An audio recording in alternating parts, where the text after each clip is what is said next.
안녕하십니까 여러분. 세상 돌아보기입니다. 자, 오늘은 23년 3월 23일이고 목요일이네요. 자, 오늘은 정치논평국지로 한 말씀 드려보겠습니다. 예전에도 제가 몇 번 다뤘죠. 그래서 그 세이머 허시라고 퓰리처장도 수상한 그 탐사 전문 아주 유명한 기자인 것 같습니다. 그 미국 사람이죠. 시카고 태생이고 어디서 그 노드스트림 가스관, 천연가스관이죠. 뭐 얼린 것도 아니고 액화시킨 것도 아니고 바로 러시아 생산 시설로부터 독일로 바로 들어오는 거. 거기가 작년 9월에 누군가가 폭발을 해서 어문에 이제 폭파 사고가 있었죠. 예, 그 건이 이제 미국이 그것을 했다. 바이든이 그 뒤에 있다. 이걸 이제 폭로 기사를 썼던 사람이죠. 예. 그래서 거기 이제 벌써 후속에 대한 이야기를 조금씩 하고 있는데 이번에는 이제 약간의 이슈가 됐을 때 미국과 독일이 손을 잡고 그걸 커버업이라고 그러죠. 영어로는 어떻게 보면 이제 감추려고 하는 거. 그리고 사람의 관심을 다른 데로 돌리는 보도를 통해서 이제 여론을 왜곡하려는 그런 시도가 있다. 이런 주장을 지금 어젠가 했어요. 그래서 그 내용을 말씀을 드리려고 해요. 그래서 세이모 허시 건에 대한 업데이트 다운들은 이렇게 보셔도 될 것 같아요. 예. 자, 이런 기사가 났어요. 22시간 전이라고 돼 있죠. 허시 기사가 써간 거고 커버업 이렇게 돼 있죠. 예. 감추려는 거죠. 그렇고 3월 초에 숄츠하고 바이든하고 워싱턴에서 회담이 있었어요. 회담이 있었는데 아주 간략하게 처리된 회담이고 두 사람이 쉽게 말하면 두 사람이 80분 동안 이제 배석자도 없이 둘이 긴밀한 이야기를 나누고 헤어졌고 그 이후로 각각 미국과 이제 독일 언론에서 노드스트림 건을 약간 왜곡하는 그런 보도들이 나왔다. 이게 이제 허시 기자의 현재 주장이에요. 예. 볼게요. 자, 이게 작년 9월 29일에 이런 기사가 MBC 뉴스에서 났었죠. 의문의 가스관 폭발. 이 가스관이 노드스트림 가스관이고 1, 2가 있어요. 2 같은 경우는 완공이 같은 상태였었어요. 네. 그게 뒤에도 말씀드리겠지만 자그마치 한 15조 원 가까운 돈이 들어가서 미국의 반대에도 무릅쓰고 트럼프도 되게 반대했죠. 트럼프 기간 중에 주요 후반부 공사가 다 이루어졌으니까. 그렇지만 메르켈 총리가 밀어붙여서 해낸 것이고 바이든이 대통령이 돼서 올라왔을 때는 거의 끝났어요. 그래서 바이든이 이제 이렇게 이야기한 적이 있었죠. 이미 거의 다 진행된 거 어떻게 더 반대하겠냐. 용인해야지. 이런 분위기였던 것에 이제 폭발 사고가 났고 그 폭파에 지금 봐서는 미국이 주도했고 노르웨이, 독일 스스로도 관여된 것 같단 말이에요. 지금 이게.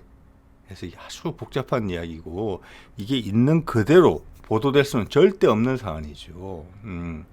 세이모 허시 같은 경우는 죄송합니다. 베트남 전쟁 때부터 이제 미국의 어두운 점을 이렇게 부각시켜 가지고 여론에 큰 울림을 줬고 다른 정책적 결정이 발생하게.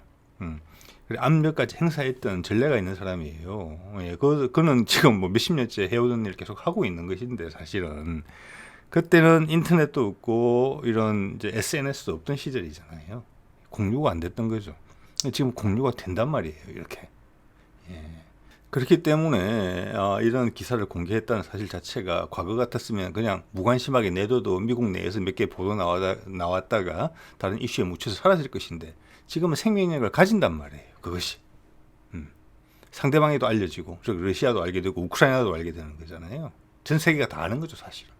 예, 옛날에는 몰랐단 말이에요. 전 세계 다른 나라의 정보기관들도 이런 의혹이 있다 정도였겠지만 지금 다 아는 거죠. 개인도 알고 있으니까.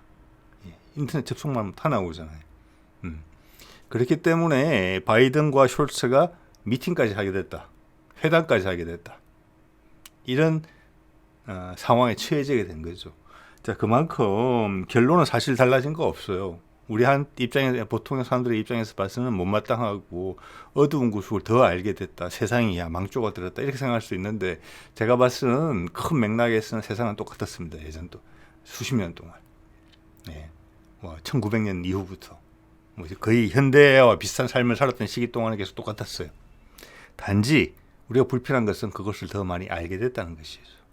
그 자체가 지금 에너지가 충진되고 있는 거예요. 그렇게 이해를 하시면 딱 맞을 것 같아요. 예, 불편해하기보다는. 예, 왜냐 예전부터 세상은 똑같았거든요. 이제는 거기에 대해서 우리가 불편함을 느끼는 것 자체가 쌓이고 쌓이면은 엄청난 압박을 행사하는 것이고, 한 기자의 자기 인터넷에다가 탁 올린 기사 하나 때문에 숄츠하고 바이든이 만나잖아요. 예, 그게 세상이 바뀌고 있는 거죠. 저는 그렇게 봅니다. 네. 자, 이런 게 있었고, 그 위치는 이런 거예요. 발트해를 가로질러서 노드스트림 1, 2가 있었는데, 2를 이제 이제 완성했던 거죠. 그걸 바로 부셔버린 거예요. 작년 9월 26일이고, 그때만 해도 의혹이었어요. 누가 했느냐? 이쪽에서 러시아가 했다 그랬죠. 주로. 그리고 러시아의 주장은 반드시 알려지지 않죠. 러시아는 증거가 없으니까 의혹이다. 어떻게 보면 러시아는 손해를 보는 입장이죠. 당연히 저 가스가 저곳에 가야지 돈을 받는 건데. 예? 그리고 독일도 마찬가지예요. 여기서 우선적으로 러시아와의 관계를 그나마 유지했기 때문에 저런 싼 가스를 자기들 앞으로 땡겨올 수 있었던 거예요.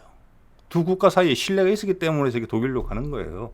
그래서 그게 독일이 유럽에서 선두주자로 나설 수 있게 세계 2, 3위에 중국이 나오기 전까지는 경제력을 유지할 수 있는 기본이 됐던 거예요. 독일 사람이 윤택한 삶, 독일 그 산업의 경쟁력, 거기에 핵심적인 부분이거든요.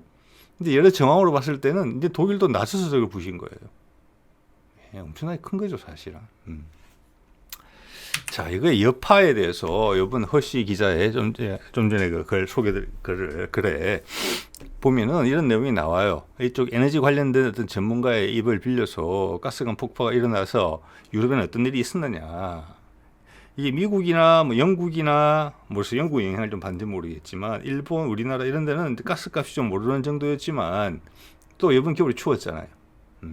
그러니까 따지고 보면 엄청난 일이에요. 전 세계 사람들을 구성탱이로 추운 겨울로 밀어넣었거든요. 그리고 그게 직접적인 타격을 받은 유럽 같은 경우는 생각보다 데미지가 커요. 이런 걸 언론에서 다루지 않잖아요. 한번 볼게요. 거기 기사에 나온 내용을 제가 정리한 겁니다. 이 가스관을 만드는데 14조 원의 돈이 들었고 기간도 한 10년? 정확치는 않지만 그 정도 규모로 장기간의 사업이었어요. 뭐 해저로 까는 거니까 그런 건 걸릴 것 같죠.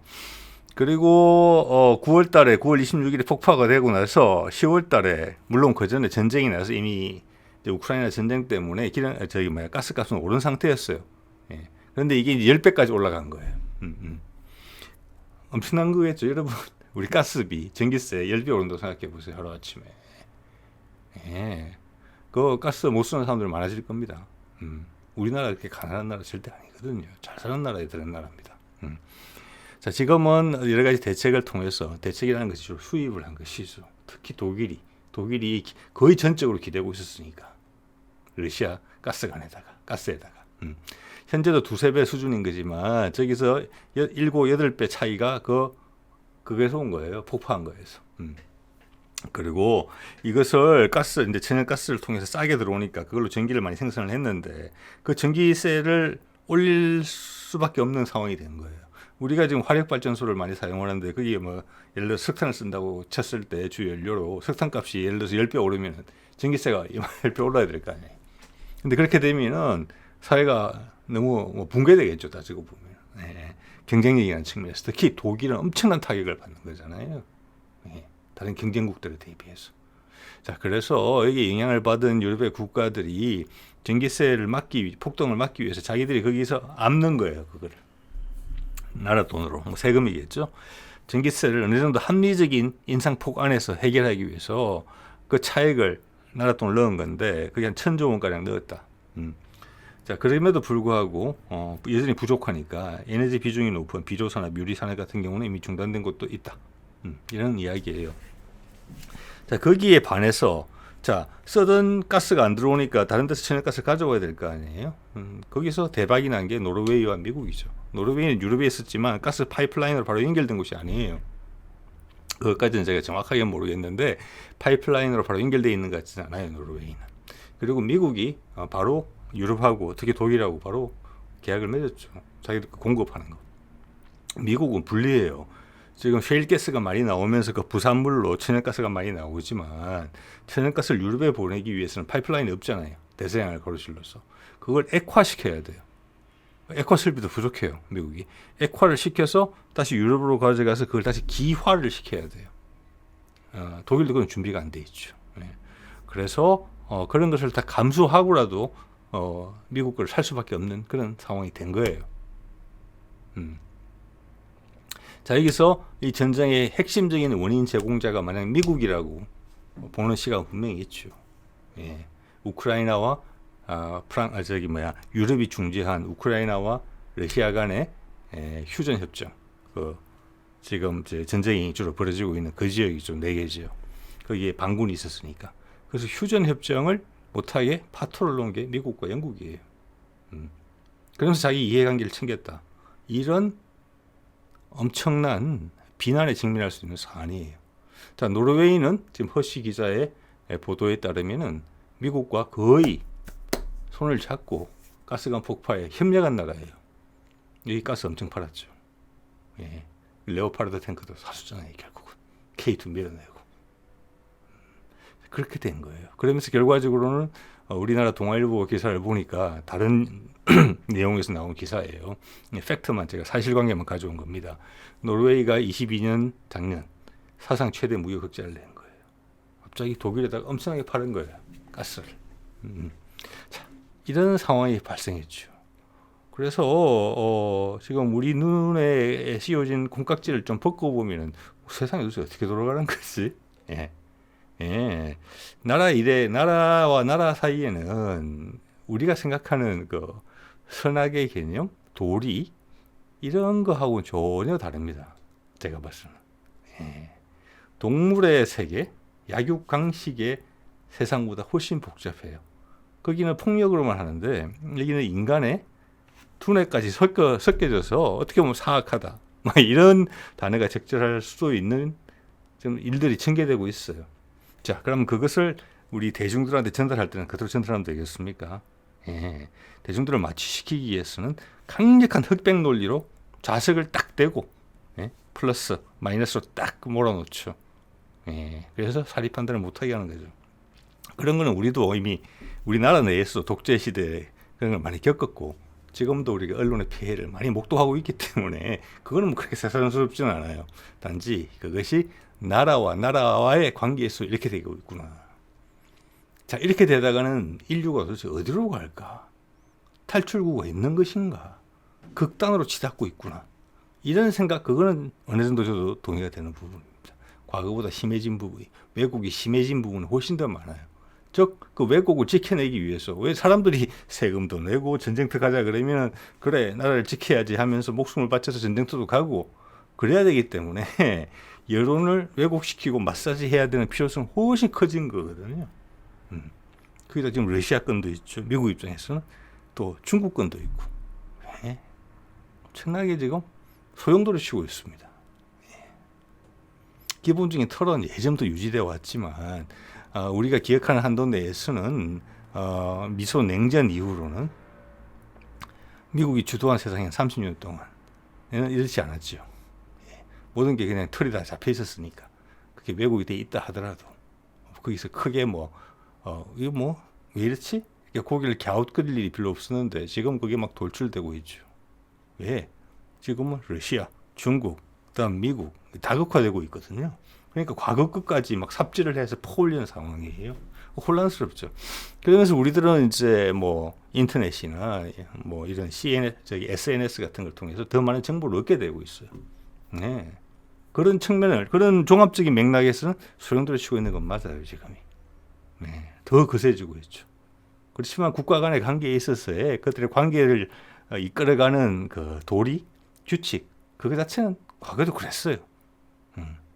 그거가 이제 더 격렬해지니까 그 한계를 보게 되겠죠. 어디까지 열이 올라갈 수 있는 것인지, 어디까지 견뎌낼 수 있는 것인지, 세상이. 자, 그런 생각을 해보게 되고요. 자, 거기다가 여기 제넨스 스톨텐버그라고 지금 나토 사무총장이죠. 미국하고 친한 사람이고 미국의 뭐 명령을 대신 수행하는 사람이죠.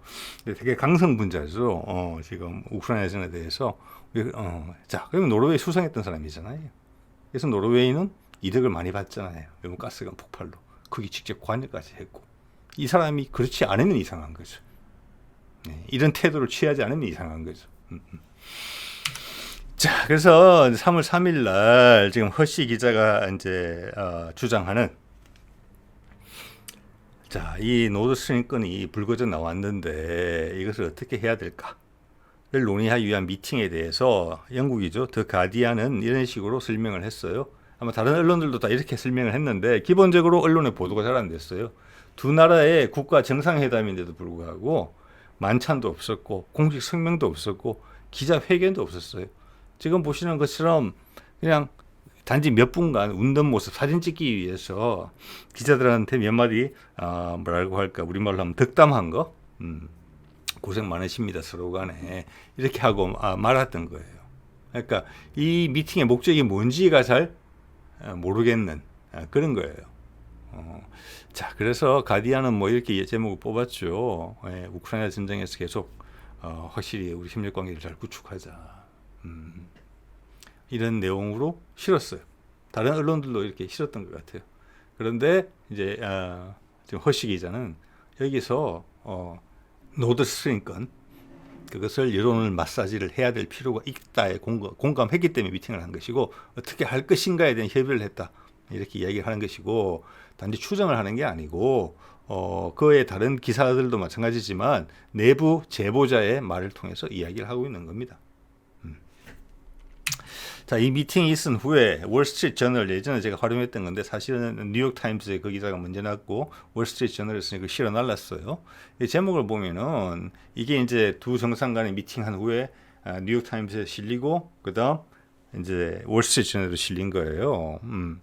여기에 보면 제목은 뭐냐? 노드 스트림 폭발을 이제는 자기들이 화살을 받고 있으니까 우리가 아니고 우크라이나 세력이 한 것 같은데 관여 여부를 지금 파악 중이다. 이렇게 애매하게 던졌어요. 처음에는 허씨 기자의 지적을 처음에 부정했죠. 한 달 동안. 그러다가 이렇게 태세 전환이 된 거예요. 그러면서 제가 밑에 지금 분홍색으로 이제 쳐놓은 부분이 뭐라고 되어 있냐면은 제가 밑에 번역입니다. 서방 측 더 이상 러시아 소행이라고 의심하지 않아. 이렇게 끊어놨어요. 참 묘하죠. 그 전까지는 러시아 소행이라고 이쪽에서는 계속 이야기해왔다는 거예요. 자, 이만큼 한 발자국 물러선 지금 입장을 취한 거예요. 그래서 이게 보기보다 상당히 복잡한 권모술수라고 하는 표현이 딱 맞겠네요. 권모술수가 많이 행해지고 있는 거예요. 자, 미국과 러시아는 서로 협상도 하고 있을 수도 있습니다. 충분히. 예. 자, 거기서 이런 사안이 발생을 했죠. 자, 그러면서 자기가 했다 소리는 아니지만 러시아가 했다고도 하지 않고요. 그러면서 우크라이나를 들먹였어요. 지금 우크라이나는 사실 러시아 우크라이나 전에서 희생자, 선한 양의 지금 상징을 부여받고 있는 나라인데 여기다가 우크라이나를 넣었어요. 다른 데도 아니고. 다른 데 넣을 수도 있거든요. 충분히.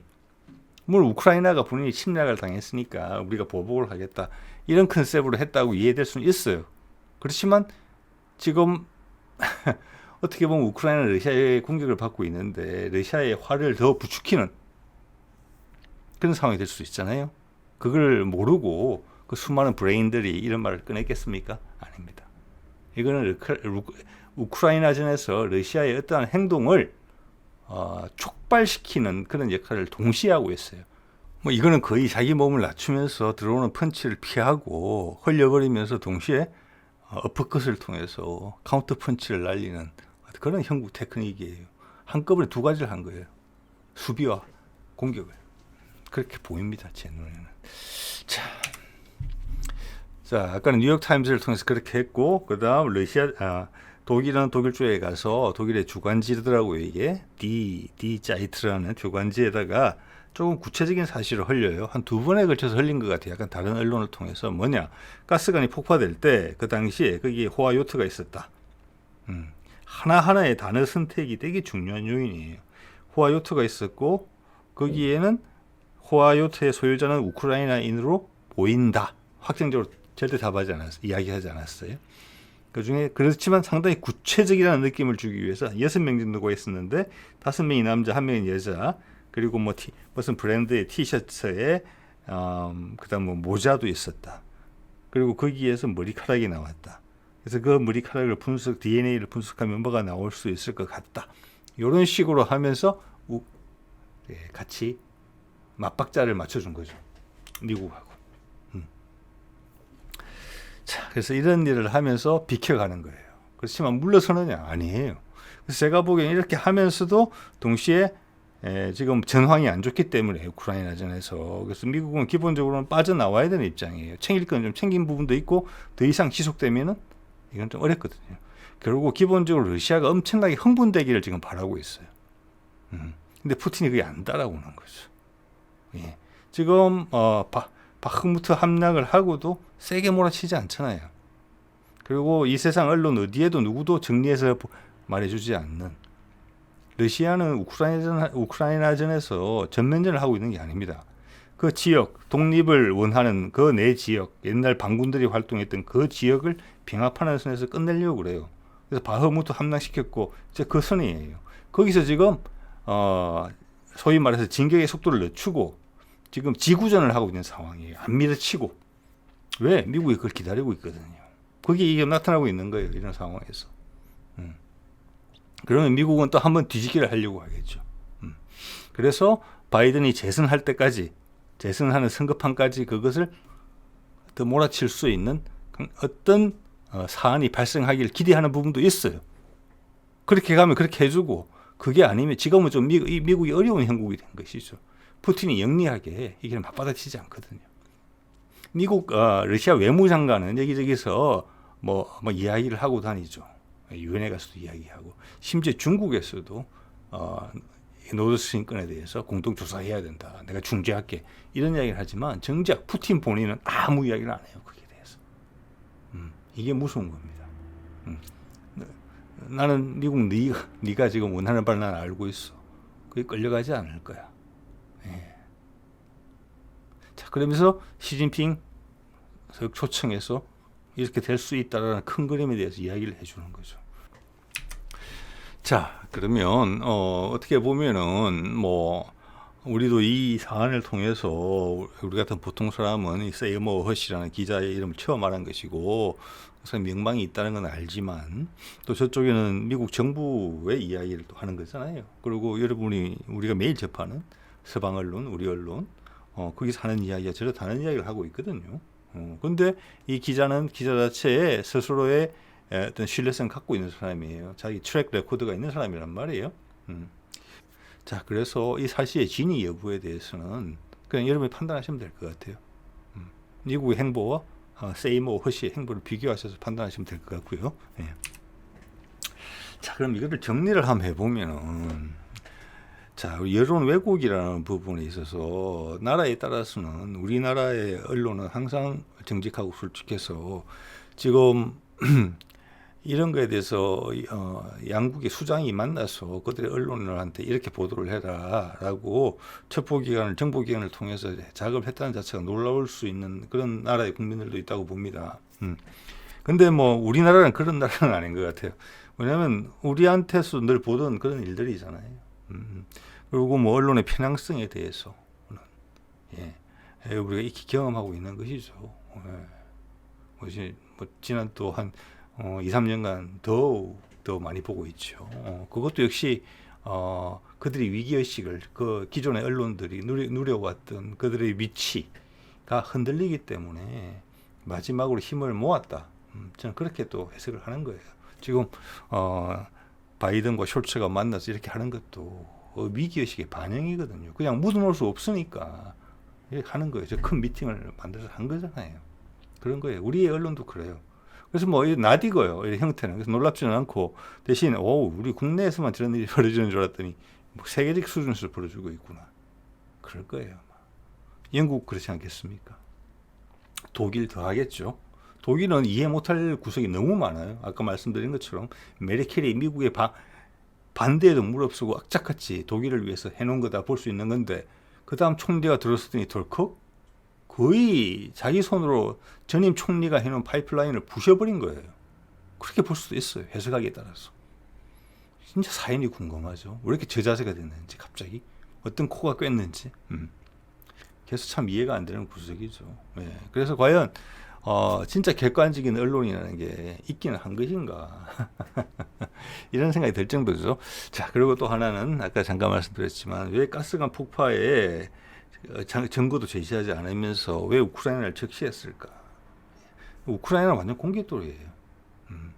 지금 러시아의 잔혹성을 강조하기 위한 어떤 상징으로서 자기들이 판을 다 만들어 놓고 그래서 우크라이나를 그렇게 활용하고 있으면서 그럼 귀하게 얘기해 줘야 되죠.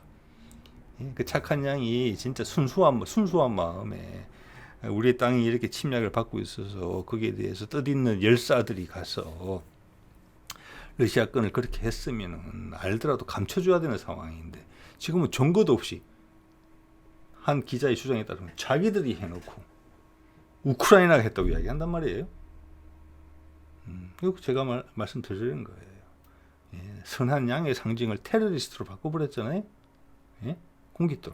일단 미국이나 독일이 빠져나갈 구석을 만들어 놓은 거예요. 즉 이 말은 러시아의 대응 여하에 따라서 세계 이론이 안 좋게 돌아가면 그들이 무한한 노력을 기울였지만 안 좋게 돌아가면은 우크라이나는 완전히 그냥 너무나 쉽게 풀릴 수 있다는 거예요. 그걸 보여주는 거예요. 예.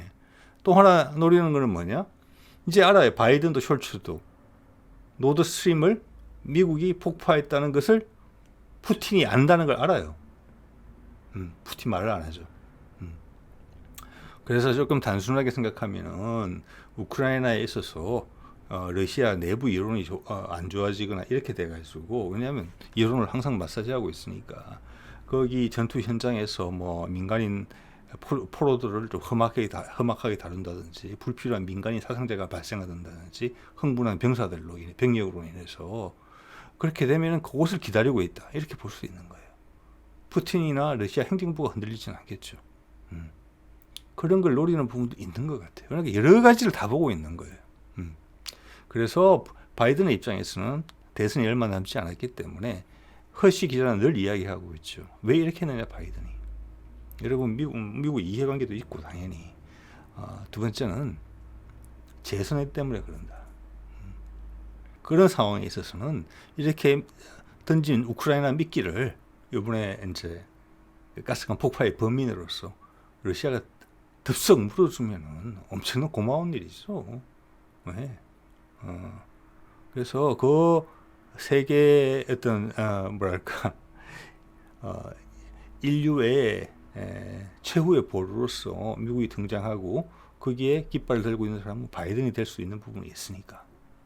즉 거꾸로 이야기하면 지금 우크라이나전이 흘러가고 있는 전황이 중국도 개입하고 이런 부분들이 미국은 유리하지 않다고 보는 거예요. 네. 자, 뭐 결론을 내리기는 좀 어려운 이야기지만 여러 가지 측면이 있을 수 있다. 이런 걸 우리가 생각해보는 계기가 돼요. 자, 거기서 한 걸음 더 나가서 말씀드린 것처럼 숄츠의 저자세 이해하기 너무나 힘든 부분이거든요. 과거에도 이런 일이 있었잖아요. 영국까지는 제가 정확하게 기억을 못하는데 10여 년 지난 일 같습니다. 그때 큰 문제가 있었던 적이 한번 있었어요. 미국이 CIA가 아마 그랬겠죠. 프랑스 대통령실하고 독일 수상실에 도청기 설치한 적이 있었잖아요. 그런 겁니다. 예. 근데 지금 와서 각국의 정상들이 미국을 대하는 자세가 더 어려워진 것 같거든요. 그거는 그만큼 미국이 지금 초조하다라는 거예요. 트럼프는 트럼프식대로 그 신호를 다 보냈죠. 이제는 돈도 안 깝다 이거죠. 돈 더 내라. 이런 거부터 시작해서 바이든은 전혀 다른 스타일이지만 방향은 같아요. 왜 그러느냐? 그 두 사람이 둘 다 못돼서 그러느냐? 아니에요.